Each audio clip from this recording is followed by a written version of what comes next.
जंगल का राजा कौन? बहुत पुरानी बात है। एक जंगल था। उस जंगल के सभी जानवर आपस में मिलजुल कर रहते थे। उसी जंगल में एक शक्तिशाली शेर रहता था जो जंगल का राजा था। जंगल में एक लोमड़ी भी रहती थी जो बहुत चालाक और होशियार थी। लोमड़ी के मन में हमेशा से ही जंगल का राजा बनने की चाहत थी। वह किसी भी तरह शेर की जगह जंगल का राजा बनना चाहती थी। उसने कई बार प्रयास किए किंतु हर बार असफल रही।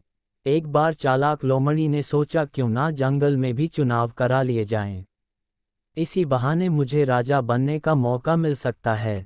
लोमड़ी सबसे पहले हाथी के पास गई और बोली, हाथी महाराज, आप तो इस जंगल के सबसे शक्तिशाली जानवर हो, लेकिन आपकी जगह शेर को जंगल का राजा क्यों बनाया गया है? इस जंगल का राजा तो आपको होना चाहिए।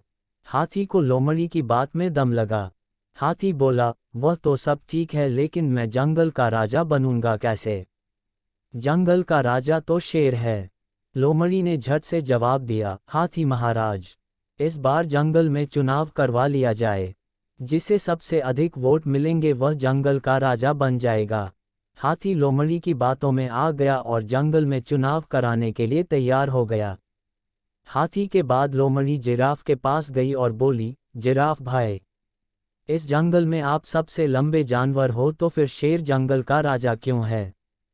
जिराफ भी लोमड़ी की बातों में आ गया और जिराफ के दिल में भी जंगल का राजा बनने की तमन्ना जाग गई। इसके बाद लोमड़ी चीता के पास गई और बोली, चीता भाई, तुम तो इस जंगल के सबसे तेज दौड़ने वाले जानवर हो, तो फिर शेर जंगल का राजा क्यों है? इस जंगल का राजा तो तुम्हें ही होना चाहिए। अब चीता के दिल में भी जंगल का राजा बनने की इच्छा प्रबल हो गई।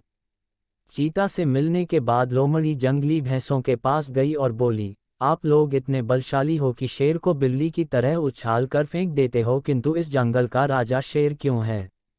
आप लोग तो झुंड में रहते हैं और आपका सामना शेर तो क्या जंगल का कोई भी जानवर नहीं कर सकता है।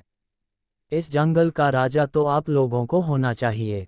जंगली भैंसा भी लोमड़ी की बातों में आ गया और जंगल का राजा बनने के लिए तैयार हो गया। इसके बाद लोमड़ी हिरण के पास गई और बोली, हिरण भाई, इस जंगल में सबसे ज्यादा तादाद तो तुम्हारी है। अगर जंगल में चुनाव हो जाए तो हिरणों में से ही कोई ना कोई जंगल का राजा अवश्य बनेगा। हिरणों का मुखिया बोला, नहीं बहन, हम में से किसी को भी राजा बनने का शौक नहीं है। हम चुनाव नहीं लड़ेंगे। अगर हम चुनाव लड़े और शेर को पता चल गया तो वह हमें नहीं छोड़ेगा। अगर लोमड़ी तुम्हें चुनाव लड़ना है तो तुम लड़ सकती हो। उद्धरण चिन्ह। लोमड़ी के तो मानो मन की बात हो गई, वह तो यही चाहती थी। लोमड़ी बोली, अगर आप लोग मुझे वोट दोगे तो मैं भी चुनाव लड़ सकती हूँ। हिरण ने लोमड़ी को वोट देने के लिए हामी भर दी।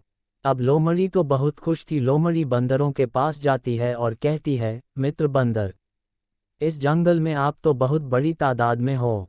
तुम तो पेड़ पर भी रह सकते हो और जमीन पर, जंगल पर भी और मानव बस्ती में, अर्थात आप सर्वगुण संपन्न हो। जंगल का राजा तो ऐसे व्यक्ति को ही होना चाहिए जो सर्वगुण संपन्न हो।